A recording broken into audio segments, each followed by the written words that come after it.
السلام عليكم. بعد الأداء التاريخي الذي قدمه المنتخب المغربي يوم أمس أمام المنتخب الإسباني وهزيمته هزيمة ساحقة، ظهرت بعض الأصوات المتشائمة وأيضا بعض الأصوات الحاقدة على انتصار المغرب التاريخي، والتي قالت أنه من المستحيل فوزه على منتخب البرتغال وهزيمة كريستيانو رونالدو. لذا قمنا بعمل مقارنة بسيطة بين إنجازات المنتخب المغربي وإنجازات المنتخب البرتغالي لنبرهن للجميع أن لا شيء مستحيل التحقق. ولكن قبل البدء يرجى وضع لايك من مشجعين المنتخب المغربي والاشتراك في القناة. أولا، المنتخب البرتغالي تأهل للمونديال 8 مرات، وأول مرة يتأهل بها عام 1966، وفي نفس هذا العام حصل على المركز الثالث. وفي عام 2016 فاز بكأس أوروبا، وعام 2019 فاز بدوري الأمم الأوروبية. أما بالنسبة للمنتخب المغربي فقد تأهل 6 مرات للمونديال، أول مرة كانت 1970،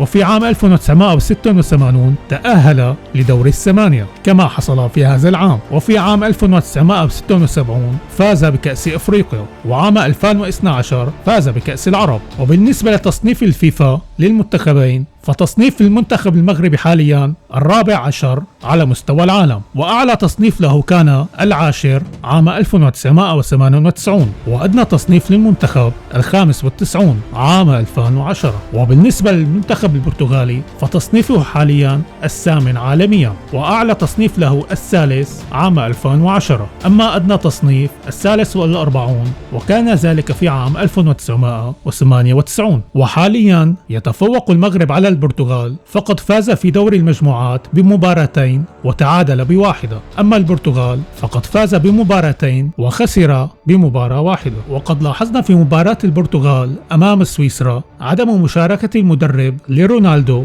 كلاعب أساسي، بل وضعه على الاحتياط لتهيئته للمباراة الكبيرة أمام المغرب، وهذا يدل على خوف المنتخب البرتغالي من المنتخب المغربي، وخصوصا من اللاعب أشرف حكيمي والحارس طبعا ياسين بونو الذي سوف يكون حائط الصد في مواجهة كريستيانو رونالدو. فلا شيء مستحيل على منتخب المغرب في الوصول للنهائيات والفوز بكأس العالم.